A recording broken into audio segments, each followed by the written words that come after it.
మీ అందరూ ప్రత్యేకమైన వందనాలు దేవుడికి. మీ అందరూ బాగున్నారా? ఉదయకాలం వార్తను చూసి దైవికంగా దీవించబడుతున్నారా? ఆత్మీయంగా బలపడుతున్నారా? ఈ రోజు దేవుడు మనం ఏం మాట్లాడుతున్నారో చూద్దామా? కీర్తన గ్రంథం 77 దావీదు కీర్తన 1వ చదువుకుందాం. నేను ఏదైతే దేవుడికి మొరపెట్టుదును, ఆయన మనవి చేయుదును. దేవుడు నాకు చెవియొక్క వరకు నేను ఎలుగెత్తి ఆయనకు మనవి చేయుదును. కాబట్టి దేవుడు బిడ్డగా ఈరోజు దేవాది దేవుడు మనతో మాట్లాడుతూ మనల్ని బలపరుస్తున్నాడు. మంచి పప్పులు ఇక్కడ ఏం చేస్తున్నాడంటే, నేను ఎలుగెత్తి దేవుడికి మొరపెట్టుదును, ఆయనకు మనవి చేయుదును. దేవుడు నాకు చెవియొక్క వరకు నేను ఎలుగెత్తి ఆయనకు మనవి చేయుదును. భక్తుడు ఏమో రాశాడండి, ఎలుగెత్తి యెహోవాకు మొరపెట్టుదును, నా మనవి ఆయన ఆలకించే వరకు ప్రార్థన చేస్తూనే ఉంటాను. అంటే విసుగకు ప్రార్థిస్తున్నాడు, అలయకు ప్రార్థిస్తున్నాడు. సొమసిలి పోట్లేదు, వేసాలు పోట్లేదు, కృంగిపోట్లేదు, కార్యం లేట్ అవుతుందని, ఆలస్యం అవుతుందని, సహాయం పొందలేకపోతున్నానని ఎక్కడ నిరుత్సాహం పడకుండా, నిరసిపోకుండా, కృంగిపోకుండా విశ్వాసాన్ని బలపరుచుకుంటూ పదే పదే పదే పదే ప్రార్థన చేస్తూనే ఉన్నాడు. సహాయం అందే వరకు, కార్యం జరిగే వరకు, అద్భుతం చూసే వరకు, దేవుడు అక్కడ మేలు చేసే వరకు. ఎలుగెత్తి అంటే ఎంత బాగా ప్రార్థిస్తున్నాడో మనం ఆలోచిద్దాం. ఎంతగా విజ్ఞాపన చేస్తున్నాడో, ఎంతగా దేవుడు అడుగుతున్నాడో, ఎంతగా ఈ పాదాలు పడుతున్నాడో, ఎంతగా పోచాడుతున్నాడో మనం ఆలోచిద్దాం.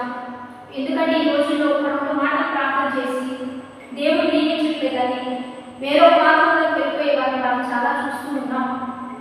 దేవుడు నాకేం చేశాడు, దేవుడు ఏదైనా చేశాడా, దేవుడే ఉంటే నాకెందుకు ఇలా జరుగుతుంది, దేవుడే ఉంటే మమ్మల్ని ఎందుకు విడిచిపెడతాడు, మమ్మల్ని ఎందుకు జ్ఞాపకం చేస్తాడు, దేవుడు మమ్మల్ని మోసం చేశాడు, దేవుడు మమ్మల్ని మర్చిపోయాడు, అందరినీ బాగు చేస్తున్నాడు, మమ్మల్నే ఇలా చేశాడు. చాలా మంది దేవుడిని తప్పు పట్టేవారు, దేవుడిని ధృవీకరించేవారు, దేవుడిని విడిచి లోకంలో వెళ్ళిపోయే వారిని చాలా మంది మనం చూస్తూ ఉన్నాం. దేవుడి బిడ్డరా, ఒకటి నాగటి చేయి వేసి వెనతిరుగువాడు శాపగ్రస్తుడని బైబిల్ సెలవిస్తుంది.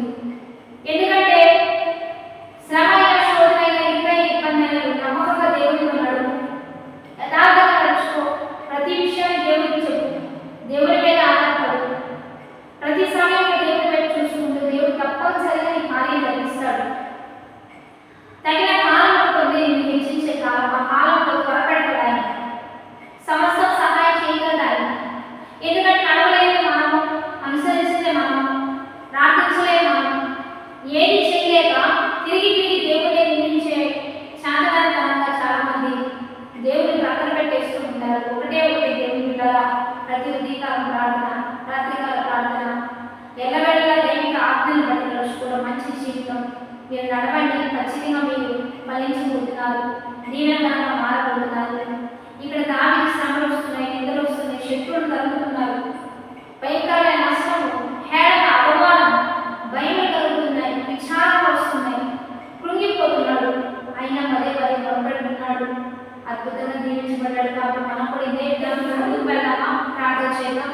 పరిశుద్ధ మహోన్నతుల గొప్ప దేవ, ఎంతమంది ఈ రీతిగా సిద్ధపడుతున్నారు, ప్రతి ఒక్కరిని జ్ఞాపకం చేసుకొని, ప్రతి ఒక్కరిని బలపరిచి, ప్రతి ఒక్కరిని జ్ఞాపకం చేసుకొని, ప్రతి ఒక్క విన్నపాలకు మీరు అద్భుత జవాబు దయచి మళ్ళీ వేడుకొని ప్రార్థిస్తున్నాము తండ్రి. ఆమె దేవుని బిడ్డల యాత్రిక ఉపవాస ఆరాధన జరిగించుకుంటున్నాయి.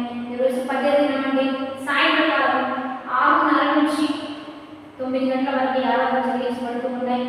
లైవ్ ఇస్తున్నాం. పాస్టర్ పుష్ప జేపీఎం చర్చ్ నుంచి, సిస్టర్ సౌమ్య జేపీఎం చర్చ్ నుంచి.